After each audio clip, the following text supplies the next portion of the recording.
Alright, boys and girls, today's lesson is lesson 6-5. Today we're going to add and subtract mixed numbers with like denominators. So today's lesson isn't going to be as simple as saying, hey, 2/5 plus 3/5 equals 5/5, or 7/9 minus 5/9 equals 2/9. I mean, it's going to eventually get to where it's as easy as this is.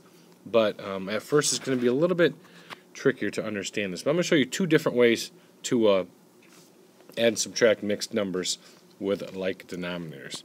The first one I'm going to do is I'm going to show you 1 2/5 plus 3 4/5.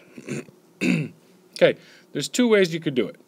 First way you could do it is you could just say, okay, 3 plus 1 is 4. Here I have 2 plus 4 is 6. And I keep the denominator the same, of course, and that equals 4 6/5. Well, we have a mixed number with a improper fraction, so we need to make this fraction right here slide that into the mixed number so that it's not improper. Because as you can tell, we have another whole sitting in there. So this is really 4 plus, and whatever 5/6 would be or 6/5 would be, it's actually 1 1/5, because 5 can go into 6 one time. And there's one remainder, and put it over 5. And then you add those two together. So you get 4 wholes plus 1 whole equals 5. And then you have your partial unit, your partial whole, left out there to work with. So 5 1/5. That is one way you could do it. I'm going to shrink this up, move it aside, because I'm going to show you another way you can do it. Another way you could do it is you can take your 1 2/5 and your 3 4/5. And you can turn these mixed numbers into improper fractions. 5 times 1 times 5 is 5. Add the 2 is 7. So that equals 7/5. Or you could say 3 times 5 is 15. Plus the 4 is 19. Put that over 5. And then you could have two improper fractions and then work these out. So then you get 19 plus 7 is 26. Put it over 5. And then you turn that into a mixed number, back into a mixed number. 5 can go into 26 5 times with a remainder of 1. Put that over a fraction, and you get 5 1/5. So these are two different ways that you can do them. Whatever's easier for you. I think it's always easier to take the whole numbers and just make it one there, make it a whole, add them together, and then when you look at your fraction, if your numerator is bigger than your denominator, then all you do is you turn that improper fraction into a mixed number, and then you add that new mixed number to your original whole to give you an answer 5 1/5. But some of you love to make mixed numbers into improper fractions, so switching them all over here and then just making it easy, 7 plus 9 is 26. Put that over the 5, and then you break that down into a mixed number, 1 1/5. Whatever's easier. So I'm going to do a couple more for you.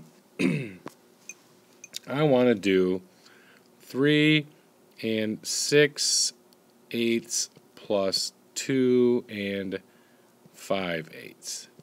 Okay, I want you to try them either way you want, and then we're going to go over both different ways. So work them out however you'd like. So pause it, and then unpause it when you're done. Alright, so I'm going to set the other one up over here to show you both ways that you could do this. Okay, the first way is the way I told you before, where you just add the wholes. So you get 3 plus 2 is 5. And then you would add the numerators, which is 6 plus 5 is 11. So you get 5 11/8. Because that numerator of 11 is bigger than your denominator 8, that tells you that there is another whole in there somehow. So we know what this really is 5 plus, let's see, what is 11/8 turned into a mixed number? Well, 8 can go in 11 one time, 3 remainder, put that over the 8. So now we know it's 5 plus 1, those are all the wholes, and then with this fraction all by itself, so 3 6, or 6 3/8. Okay, the other way you could do it is you could just turn both of them into improper fractions. 3 times 8 is 24, plus 6 is 30, put that over 8. 2 times 8 is 16, plus 5 is 21, put that over 8. Then you would add 30 and 21 to give you 51 over 8. Then you would say, okay, 8 can go into 51 6 times, because that would give me 48. And then you know I have 3 left over, so 6 3/8. So those are 2 ways you add them. I think adding is a whole lot easier than subtraction, and that's pretty much how it's always been. Subtraction's always been a little bit tougher. But I'm going to go over a couple different ways to do it using subtraction. So we have 6 2/8 minus 4 5/8. Okay, so it isn't as easy as just saying, okay, I'm going to take 6 and minus 4. 6 minus 4 and give me 2. Okay, that would not be correct.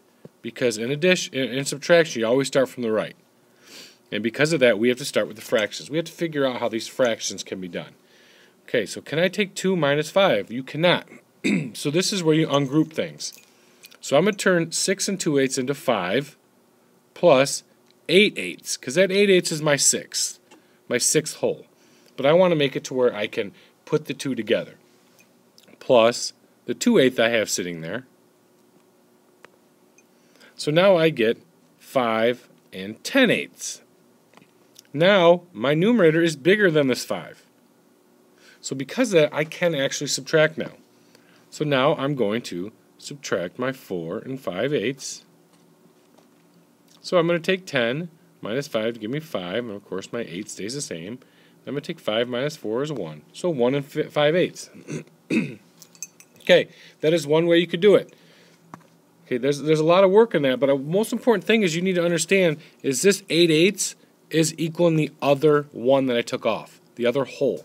I started with 6 holes. I ended up turning it into 5 holes plus an 8/8. That 8/8 is another hole. Okay, it's another hole to make up that 6. So all this equals the same.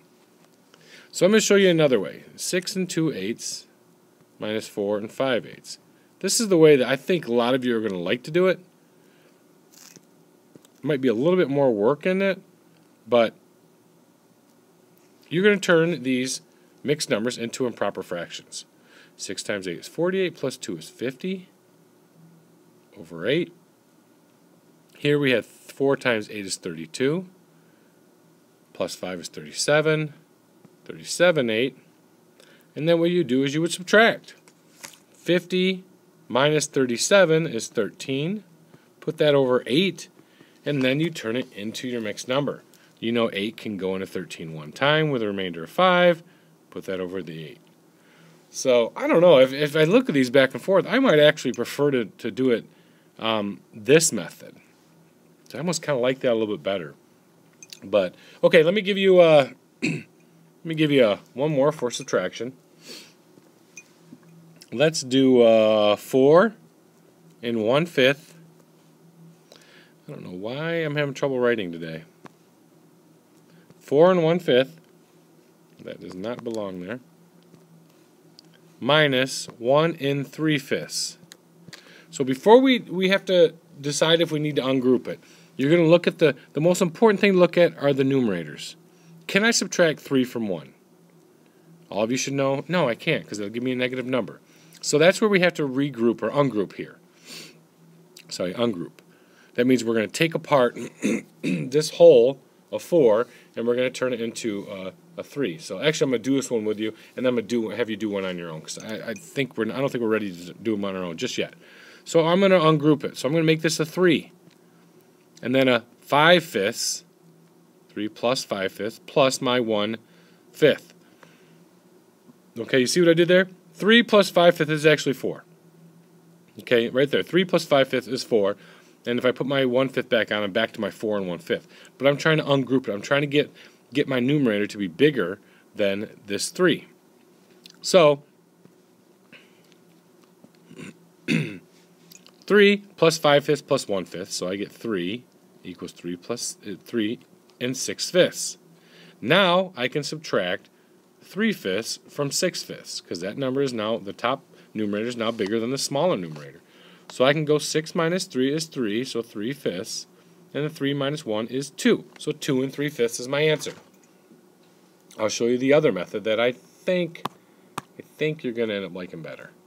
It's always good to understand, though. Understand what we're doing here, because we're taking our whole and we're just breaking it up more. It's like taking a dollar bill and turning it into 100 pennies because we're subtracting pennies or something. All right. So I'm going to do it turning the mixed number into an improper fraction and then subtract it from there. So 4 1/5 minus 1 3/5. 4 1/5 actually equals 4 times 5 is 20, plus 1 is 21, over the 5. Subtract 1 times 5 is 5, plus 3 is 8, over 5.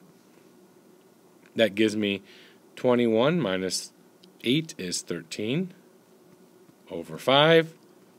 5 can go into 13 2 times with a remainder of 3, over 5. Okay, same answers. You know you did them both right. So I'm going to throw one more at you here, only because I want to make sure you're ready. So let's go 6 and 2, 6, minus 3 and 5, 6. Okay, work those out on your own, whatever method you want, and then unpause it and we'll do them together. All right, so I'm gonna do the ungrouping method first. Well, first of all, I realize I can't subtract 5 from 2. Okay, you see the arrow pointing here. I can't subtract 5 from 2. So I'm going to ungroup this. So I'm going to make this 5 plus 6, 6 plus my 2, 6, which equals 5 and 8, 6. Now I can subtract 3 and 5, 6 from 5 and 8, 6. Take 8 minus 5 is 3. I have my 6, of course. 5 minus 3 is 2. So 2 and 3, 6. I'm going to show you the other method too. I'm going to do 6 and 2, 6 minus 3 and 5, 6. I'm going to turn each of them into an improper fraction. Then subtract and then put it back to a mixed number. 6 times 6 is 36 plus 2 is 38. 38, 6. Minus 3 times 6 is 18 plus 5 is 23, 6. When I subtract, I get 35 minus 23. That is 15, 6. And then when I put that into a mixed number, 6 can go into 15 2 times with a remainder of 3. Put that over the original denominator, and you get 2 and 3, 6. All right, so on your independent station today, you will be working on page 209. Basically, you're adding or subtracting, add or subtract fractions. Some of them are, you're going to need to do all the work we did today. Okay, and most of these, okay, when you're subtracting and adding them, the top part is kind of a refresher. Down here, you're going to explain your answer. Look what they did. They did the method where they ungrouped it. So see if you understand. If not, that's not the biggest worry for me. We'll talk about that in small group. And the most important thing is to 7 through 14, because these should be really easy for you.